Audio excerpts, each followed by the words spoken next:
تنادينا تلاقي الكون مليان، انت الامل وانت الكيان. فين مطروح لو اخر الدنيا وراك نفديك بالروح، عشقك في قلبي داوي اي جروح، ههتف باسمك مهما كان. لا لا لا لا لا لا لا لا لا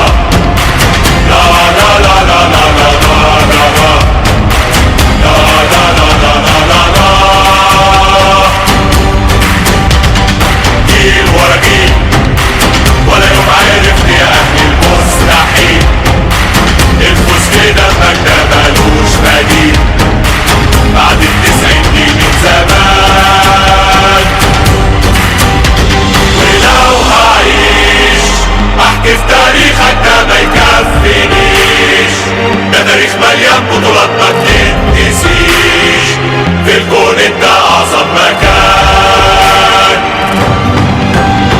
بقول وعيد ولا غيره يفرح نصره في قلبي عيد، لو مش هشجع كل ميت اكيد الاهلي فوق وفي المكان. الف الف الف مبروك الاميرة السمراء في الجزيرة. افتتحها منعم في المنستيري وختمها منعم في قلب الوداد، والاهلي كان على الميعاد وال11 يوم 11. وافرح وقول زي ما انت عايز تقول، قول مبروك لكل ما هو اهلاوي احمر جميل. هتقولي ما كنتش حلو، هقول لك مش مهم، ال11 عندي وانا اسف، انا سيد اسياد افريقيا. اتفرجنا امبارح على نهائي دوري ابطال اوروبا وشفنا الانتر وشفنا سيتي، والناس قالت ان انتر كان كويس بس سيتي في الاخر خلص بالمثل. والتالتة تبتة يا اهلي، الاهلي لا يصح ان يخسر 3 نهائيات من فريق واحد لانها ما حصلتش. التالتة تبتة ومن وسط كازابلانكا، من وسط الدار البيضاء، من وسط الوداد. الاهلي على الميعاد والبطولة بتاعتنا و11، وسمعني احلى كلام.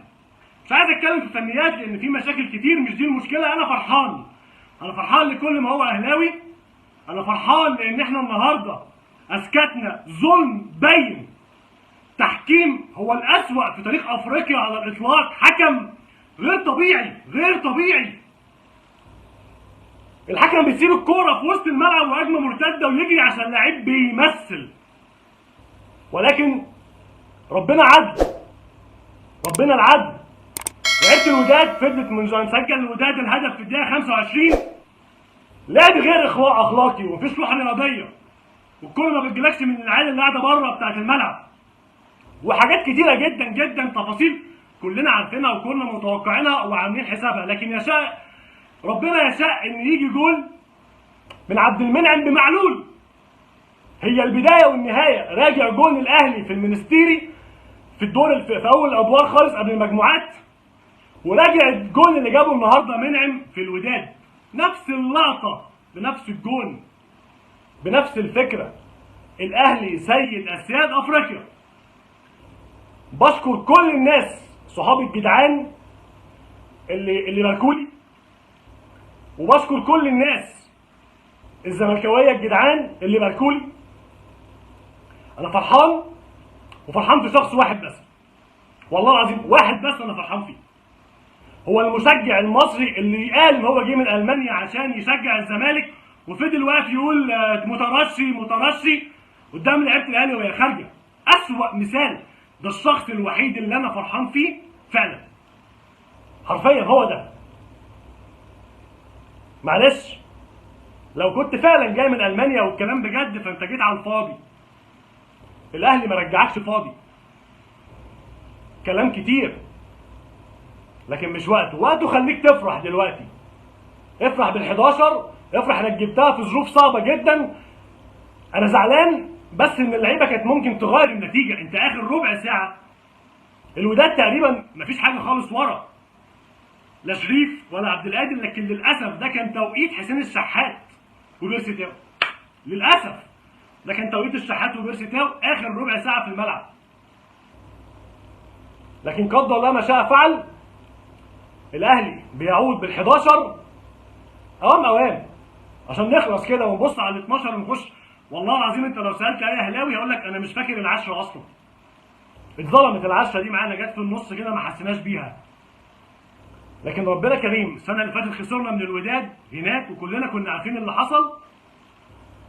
النهارده بترد اعتبارك وبتطلع من قلب الوداد بسيناريو دراما، كوره دراما.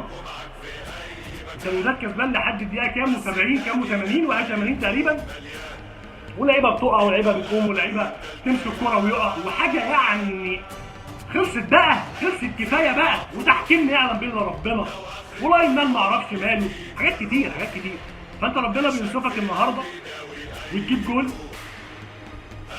مش بتسكت بيه الوداد بس ولا مدينه الكازابلانكا ولا الدار البيضاء، انت بتسكت بيه ناس ثانيه كلنا عارفينها. تمام؟ لكن مش مهم، خليك في ال11، خليك في ان انت ساده افريقيا، خليك في البطوله، خليك ان الاهلي ما رجعكش النهارده وما رمكش مش فرحان. تمام؟ الاهلي تحدى ظروف كتير جدا النهارده، كتير قوي، ولكن احنا حاطين نفسنا في بعض من هذه الظروف بالجول اللي جه فينا في الماتش اللي فات. الهدف اللي جه فينا هدف يسأل عنه محمد الشناوي. انا كان عندي يعني مخاوف من مشاركه الشناوي، لان الشناوي ما شاركش، ما لعبش بقاله شهر تقريبا كوره.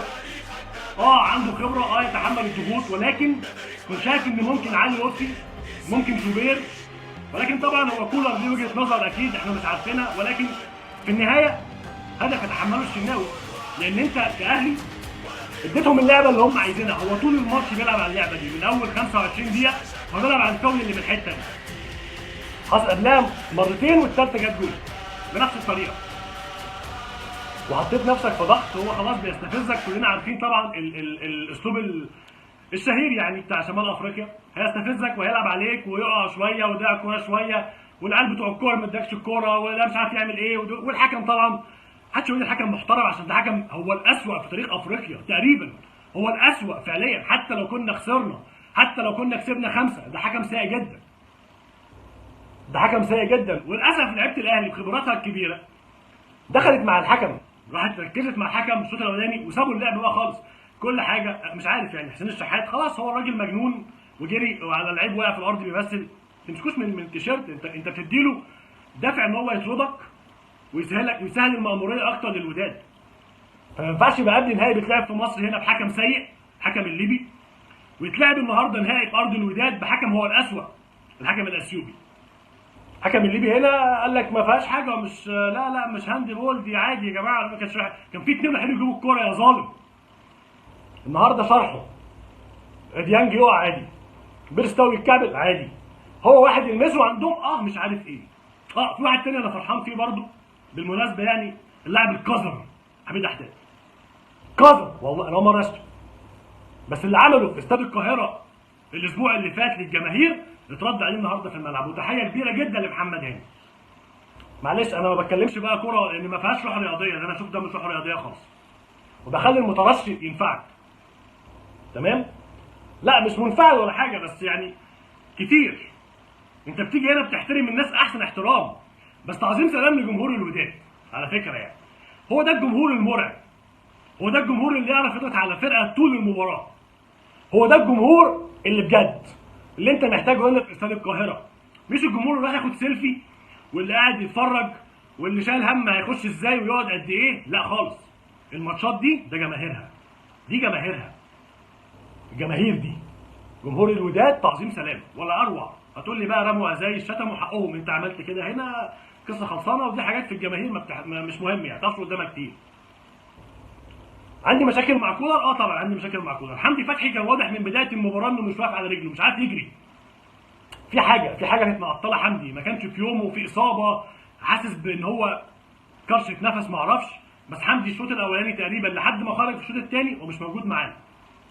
صرحه شويه كان علي معلول في الشوط الاول، كان واقع قوي، كان واقع خالص. والشحات منفعل جدا مركز مع الحكم، ما كانش معانا حسين الشحات برده في الشوط الاولاني. مروان ما كانش برده في التوب فور، يمكن احسن لعيبه انا شايفه النهارده حقيقي في الاهلي حقيقي يعني محمد هاني عمل شوط اول حلو قوي، كان اكتر واحد واقف على رجليه، والشوط الثاني لعبوا بعقل قوي.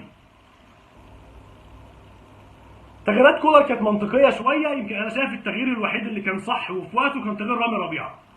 ده ما فيهوش فصال، خلاص القصه خلصانه. هو يلعب على العالي فنزل له الابراج بتاعتك تطلع تاخد الكوره. لكن تغييرات بقى اللي هي ما فيهاش مفاجاه، يعني شريف بكهرباء مش شايف. شريف اولا جات لك كوره، يعني الراجل انت داخل ال 18 هي نفس كوره لوتارا امبارح، نفس القصه بالظبط، بس ما ترقص بقى، انت ما بتتفرجوش يا جدعان؟ مش عارف. كهرباء ما كانش فعال لان ما كانش فيه امداد، كلها كور عاليه وهو مش بتاع الحاجات دي. تمام. ما اعرفش مين تاني ما كانش معانا النهارده، يعني عبد القادر. انت عبد القادر بقى غريب، الكور يا عبد القادر اللي انت بنبقى عايزينك ترقص فيها تقف، والكوره اللي عايزينك تقف فيها تقوم داخل في الزحمه. سبحان الله. 1-1 الوداد بيلعب بواحد بس ورا، بتتلعب لك الكوره من قفشه، بدل ما تعدي وتعمل الحبتين بتوعك بتقف تستناه عشان ترجع تسند. يا نهار اسود. هو الكون في حاجه غلط، في حاجه غلط. تمام.